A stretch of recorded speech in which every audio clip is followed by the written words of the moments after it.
I've been driving trucks for over 15 years and I've seen my share of weird things on the road, strange people, eerie arrest stops in places that don't sit right with you, but nothing has ever gotten under my skin like what happened one night in West Memphis, Arkansas, back in the fall of 2019.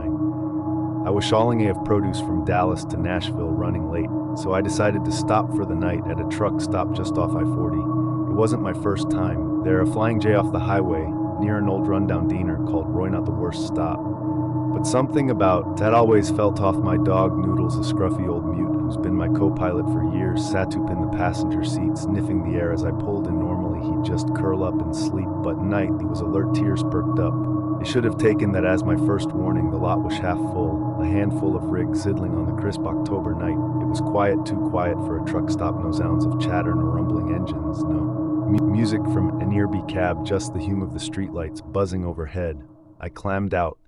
It felt it immediately, that weird prickling sensation on the back of my neck, like someone was watching. I Adidas lows can of the lot, nothing but rows of trucks and the faint glow of the dinner's neon sign flickering in the distance. Still I couldn't shake it. I grabbed my wallet, patted Noodles, and told him I'd be back soon. His eyes followed me. I locked the door behind me. He didn't look happy about it. Inside Roy's, the smell of burnt coffee and fried food hit me like a wall. The place was mostly empty save for a tired-looking waitress behind the counter and an older man in the corner hunched over a plate of something unappetizing. I picked a booth by the window and ordered a simple meal, eggs, bacon, to ask nothing fancy. The waitress nodded, barely looking up. The place was dead silent except for the low hum of a radio playing some country song from the 80s. It wasn't until I got to their room that things took a turn. I was gone for maybe 2 minutes. When I came back, everything looked as except for one small detail. My fork had moved, not by much, just a couple of inches to the left at first. I thought I was imagining it. Maybe the waitress came by, but my plate was untouched, and I hadn't heard anyone near my table. A cold feeling crept up my spine.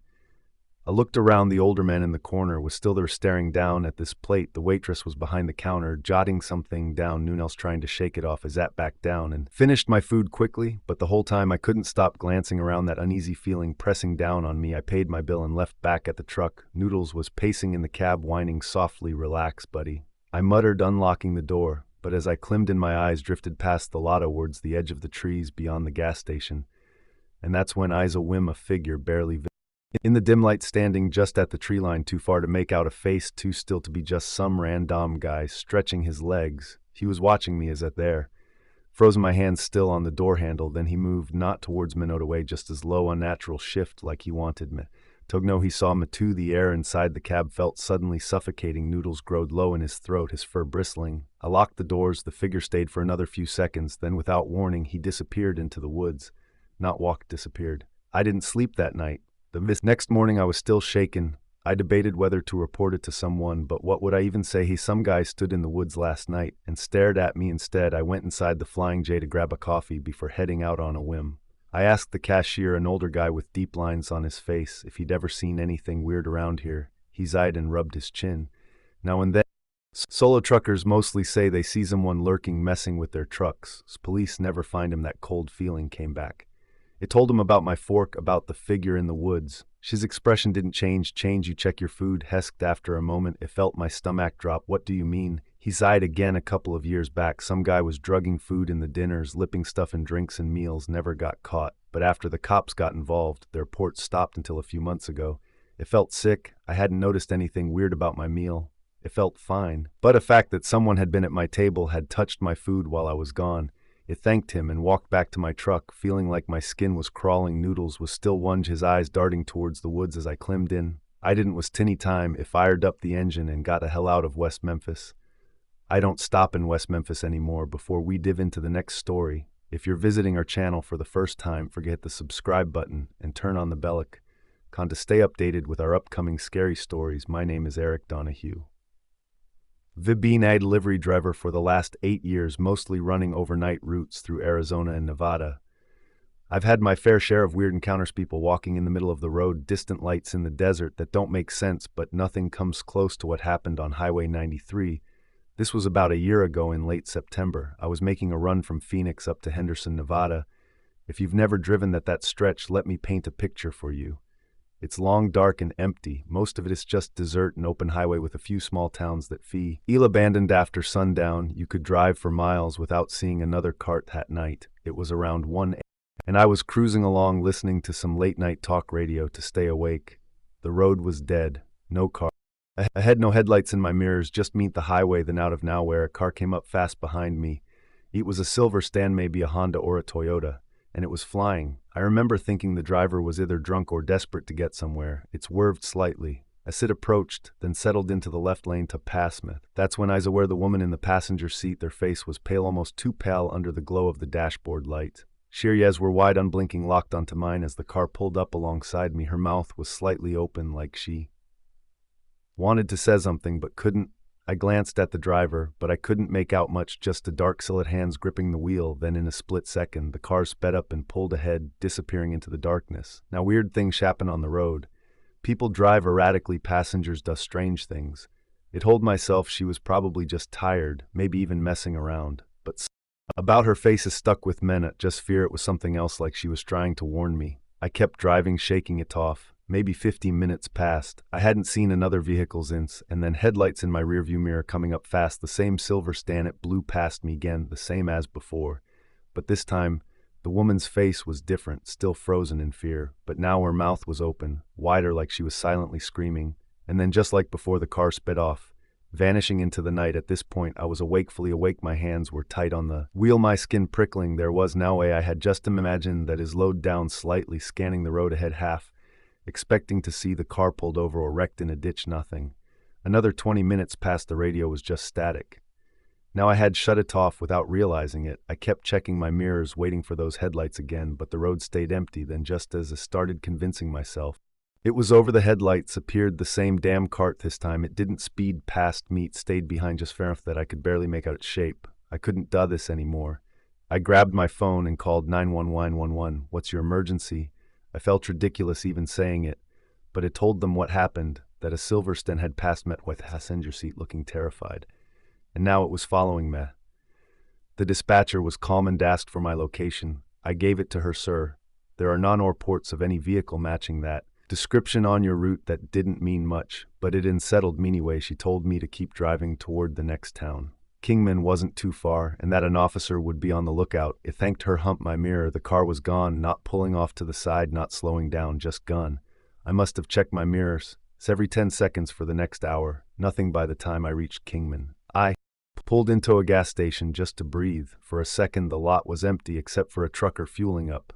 The air was cool and smelled all normal, safe. I called dispatch and told them I was taking a short break, then just out of pure paranoia, I asked the cashier if he'd seen a silver stand pass through recently. He thought for a second, then shook his head. Note in the last couple of hours. Man, I didn't say anything, just nodded, paid for my coffee, and got back in my truck. I finished my route, made it to Henderson, and just fine, but the whole drive I felt off, like I wasn't alone in the truck, like someone was watching. I checked the news the next morning, looked for reports of a missing woman, an accident, anything, nothing. I don't know what I saw that night. Maybe it was a trick of exhaustion. Maybe it was some messed up coincidence, but part of me, big part, thinks that woman was trying to tell me something, and whatever it was, I didn't stick around to find out. The worst thing I've ever experienced was around 1996. I was steam driving with another individual. We picked up our load and scaled it out. I opted to drive the first shift. I drove in solid rain from Detroit, Michigan, to just shy of St. Louis, Mo. Whopped out a terrasteria and caught our logbooks up. I was tired after driving for 10 hours all night in the rain.